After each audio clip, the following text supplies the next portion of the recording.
Bienvenue sur ma chaîne Harmonie, Corps et Esprit. Ceci est ma première vidéo. Pourquoi j'ai voulu créer cette chaîne?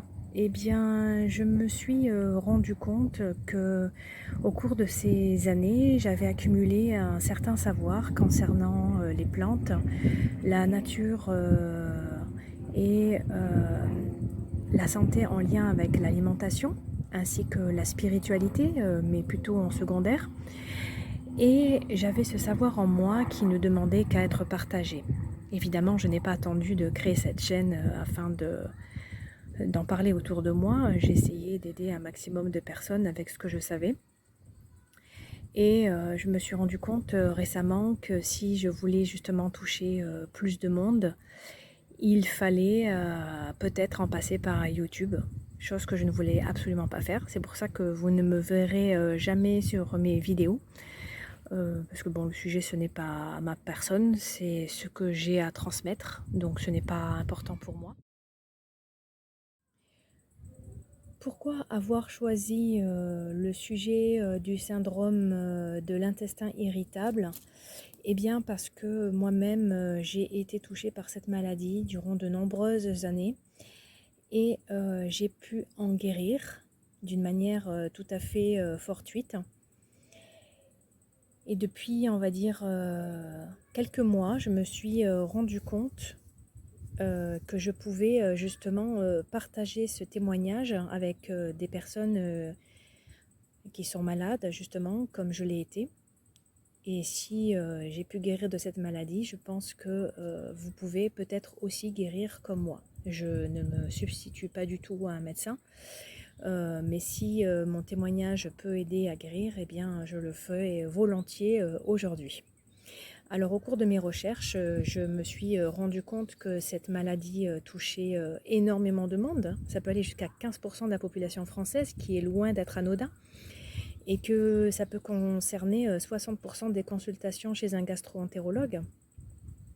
Comme vous pouvez le voir sur ce schéma, il est noté que l'âge moyen de 42 ans. Or, moi j'ai commencé à être malade à peu près 17 ans. Et autour de moi, j'ai connu de jeunes personnes aussi atteintes de cette maladie, mais beaucoup plus jeunes que ce qui est noté là. Mais par contre, il est vrai que je n'ai rencontré que des femmes atteintes de cette maladie. Voilà.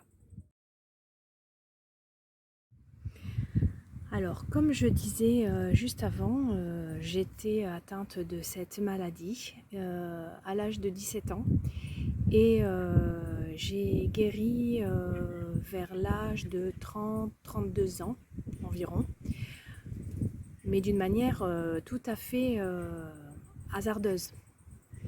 En fait, il y a quelques années de cela, donc vers l'âge de 30 ans, j'ai été atteinte par une maladie inflammatoire qui c'était donc au niveau d'un nerf bien spécifique. J'ai vu un tas de spécialistes, médecine générale, acupuncture, ostéopathe, chiropraticien. Et bon, à chaque fois il y avait du mieux, mais il restait encore certains, on va dire, douleurs que je n'arrivais pas à résoudre totalement. Et on m'a conseillé d'aller voir un médecin généraliste qui est à quelques villes de chez moi, qui avait un autre regard justement sur la médecine générale. Donc j'ai été voir ce médecin, je lui ai parlé de mon problème actuel et non pas de la colopathie. Et en fait, il m'a dit que j'avais une alimentation trop acide et qu'il fallait que j'arrête, que je supprime totalement, au moins pour un mois, selon, voilà, pour voir en fait, pour faire un test, les produits laitiers, tous les produits laitiers et la viande. Parce que donc justement, ces aliments-là amènent un peu trop d'acidité dans le corps. Je vous en reparlerai tout à l'heure, ça sera l'objet de la dernière partie de cette vidéo. Donc je change complètement mon alimentation. Il Il faut savoir que tout ce qui est lactose, ça se cache dans beaucoup de produits dont on ne fait pas attention. Donc quand on fait des pâtisseries, quand on mange des biscuits industriels, quand on va au restaurant, donc il faut faire attention à tout. Mais bon, au final, ça a été quand même assez simple. On a vidé on a examiné tous les placards, on a changé notre alimentation en supprimant ces aliments-là. Et pendant un mois, j'ai fait le test. Et effectivement, ça ne m'a pas guéri de cette maladie que j'avais, mais ça a aidé, ça a amélioré. Et avec grand bonheur, j'ai pu constater que j'ai été guérie de la colopathie fonctionnelle grâce à cette nouvelle alimentation. Donc on peut dire que j'ai vraiment guéri par hasard. Et justement, aujourd'hui, j'ai trouvé intéressant et salutaire de partager cette expérience avec un maximum de personnes. Je ne me rendais pas compte qu'en fait, il y avait beaucoup de personnes qui étaient impactées par cette maladie-là. C'est quand j'ai fait les recherches, je me suis rendu compte qu'en fait, effectivement, peut-être que cette vidéo a du sens pour un certain nombre de personnes. Et j'ai croisé, là justement, ces derniers mois, des femmes, des jeunes femmes qui étaient atteintes comme moi de cette maladie. N'ayez crainte en changeant votre alimentation, vous allez tout à fait avoir quelque chose d'équilibré. N'ayez pas peur pour les protéines puisque vous n'arrêtez pas le poisson. Les céréales sont aussi protéiniques. Et par la suite, j'ai introduit les légumineuses que je mange toujours actuellement et ça ne me cause aucun problème. Actuellement, je suis toujours totalement guérie de cette maladie. Je peux de nouveau faire des longs trajets en voiture sans que ça me déclenche une crise. Les légumineuses font partie de mon alimentation au quotidien. Le gazeux, j'en bois de temps en temps, ça ne me fait absolument rien. Le pain blanc, bon, c'est quelque chose que j'évite parce que de toute façon, c'est pas bon pour la santé. Mais je peux faire des écarts sans problème. Et actuellement, depuis quelques années maintenant, j'ai réintroduit de temps en temps de la viande. Je mange du fromage avec modération et toujours quasiment que du bio, de lait cru, le gruyère j'en mets dans certains plats et je n'ai absolument aucun retour de ce syndrome de côlon irritable. Donc je me dis que si j'ai pu guérir moi de cette maladie, pourquoi pas vous, n'est-ce pas? Voilà, comme je disais, je ne me substitue pas du tout à un médecin, mais voilà, le témoignage est là, l'expérience est là, donc à vous de jouer, j'ai envie de dire. Donc maintenant parlons de la dernière chose qui me tient à cœur. Donc j'ai parlé de justement cet équilibre qui était rompu. Donc en fait ce médecin m'a informé que j'avais une alimentation trop acide et j'ai fait des recherches à ce sujet que je vais vous partager. Ce docteur m'a donc révélé que j'avais un déséquilibre dans mon alimentation, donc en fait l'équilibre acide-basique, qu'on appelle l'équilibre acido-basique. Il faut savoir que l'être humain, au départ, avait une alimentation qui était vraiment adaptée à ses besoins. Donc au départ, c'était un chasseur-cueilleur. Ce qui fait qu'on avait cet équilibre qui était tout à fait respecté entre les oméga 3 et les oméga 6. Puis, quand il y a eu l'agriculture, l'élevage, on a commencé à manger d'autres aliments. Et petit à petit, on a introduit de plus en plus d'aliments qui ont rompu cet équilibre. Donc, on a moins mangé de poisson, on a moins mangé de fruits secs et oléagineux. On a commencé à manger plus salé, des plats préparés, plus de viande. Et voilà où nous en sommes aujourd'hui avec cet équilibre qui est assez facilement rompu du fait de cette alimentation moderne.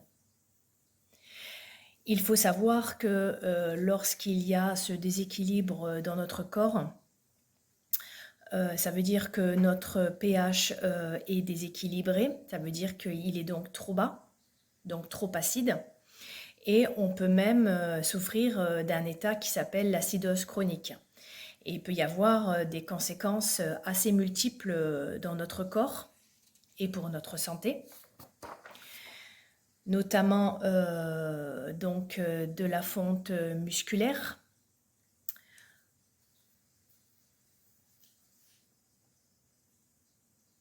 Par exemple. Il peut y avoir aussi de l'hypertension artérielle et bien sûr la fameuse ostéoporose. Donc, qu'est-ce que c'est l'ostéoporose? En fait, c'est quand nos os deviennent fragiles et que l'on se... Voilà, et du coup, il peut y avoir un risque de fracture qui est plus élevé. En fait, je vous encourage à faire des recherches et à voir quels sont les pays où il y a plus d'ostéoporose déclarée et les pays où l'on consomme le plus de produits laitiers. Et vous allez vous rendre compte par vous-même que, effectivement, les pays où l'on consomme le plus de produits laitiers sont aussi les pays où on souffre le plus d'ostéoporose. Ce qui est quand même assez étonnant, on va dire, par rapport au discours officiel qu'on nous a suriné, qu'on nous a bassiné pendant des années et des années en disant qu'il fallait au moins 3 produits laitiers par jour, quand on sait ça.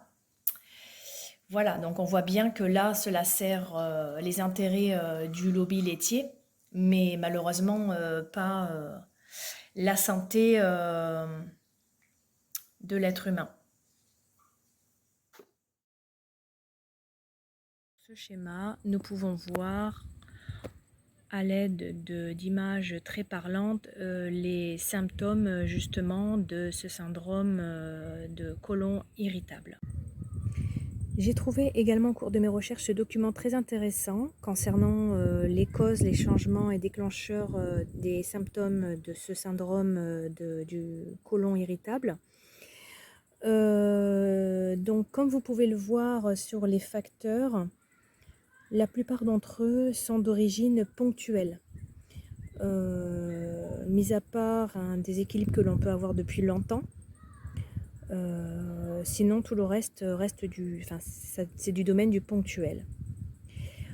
Au niveau du changement des fonctions digestives, donc on retrouve la mobilité, les contractions anormales des intestins, une sensibilité anormale aux changements intestinaux, un dysfonctionnement des signaux du cerveau aux intestins et problèmes de communication entre le cerveau et les intestins.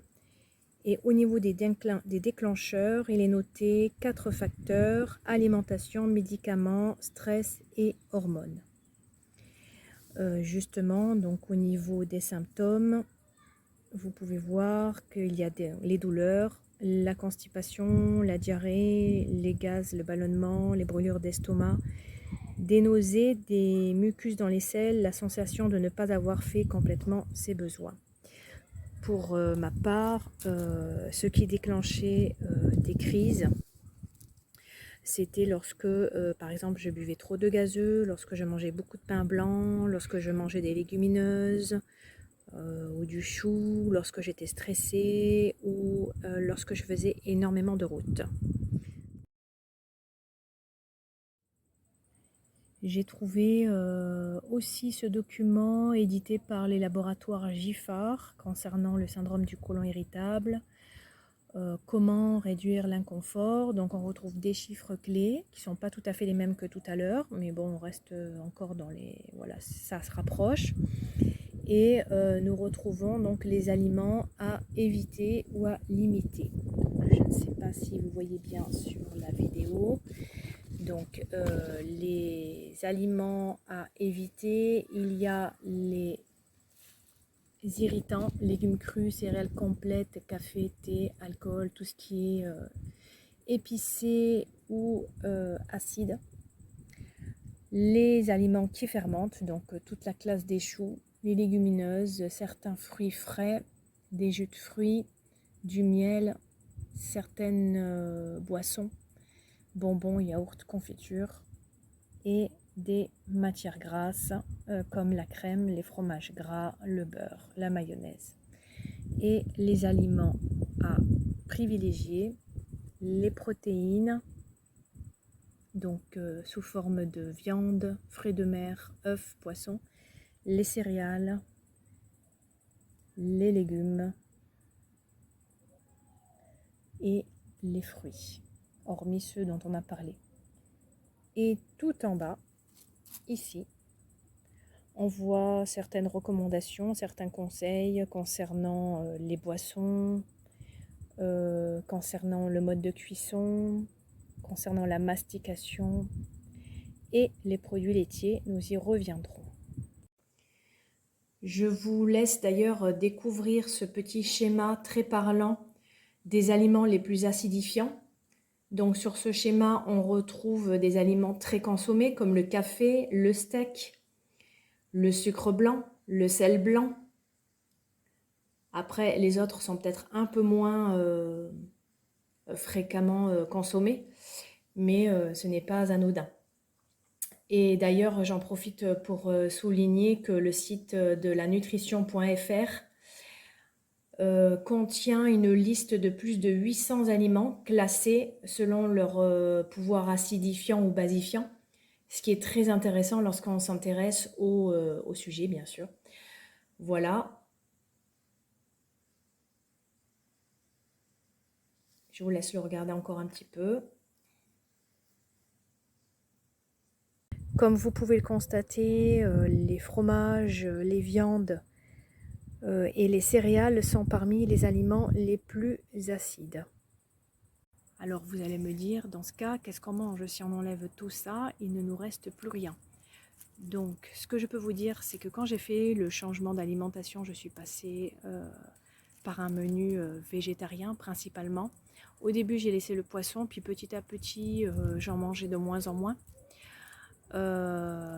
Et il faut savoir que les protéines, on les trouve autre part, par exemple comme la graine de quinoa, qui n'est pas vraiment une céréale. Elle possède les 12 acides aminés comme une viande, donc vous pouvez la manger par exemple toute seule dans un plat et vous avez tout, vous avez toutes les protéines. Vous pouvez par exemple le midi manger des légumineuses et le soir manger une céréale. Et vous avez votre taux de protéines qui est plutôt pas mal. Après, vous pouvez toujours vous supplémenter en vitamine B12, ce que je fais pour ma fille aînée qui ne veut plus manger de viande et de poisson quasiment. Comme ça me rassure et puis au moins je sais qu'elle a ce qu'il faut au niveau de sa vitamine B12. Et c'est vrai que pour les céréales, il vaut mieux partir sur des céréales complètes ou demi-complètes. C'est quand même mieux pour la santé d'un point de vue général de toute façon. Et si, de toute façon, il faut vous dire que si vous mettez à l'honneur les végétaux, on va dire que ça fait partie, on va dire, la plus grosse partie de votre bol alimentaire, je reste persuadée que ça fait vraiment une bonne base alimentaire de départ pour respecter cet équilibre acido-basique. Il y a aussi des huiles qui peuvent aider. Voilà, mais je ne vais pas m'apesantir sur le sujet parce que ce n'était pas ça le plus important, c'était surtout de vous parler de ce syndrome de côlon irritable et de comment j'ai pu en guérir. Je vais vous mettre dans les liens 2 livres qui me paraissent très intéressants justement par rapport à ces sujets-là. Et si vous le souhaitez, nous pourrions traiter justement de l'équilibre acido-basique lors d'une deuxième vidéo. J'ai plein d'autres sujets que je pourrais aborder. Je peux aborder par exemple les bienfaits de certaines plantes ou bien justement donc cet équilibre acido-basique. Je vais réfléchir de toute façon à une liste de sujets et je vous en ferai part lors d'une prochaine vidéo. En attendant, je vous laisse commenter cette vidéo, partager un maximum pour qu'elle soit le plus vue possible et pour qu'elle touche le plus de personnes possible qui aurait justement cette maladie. J'espère qu'elle vous a intéressé et je vous dis à très vite. Au revoir, belle journée.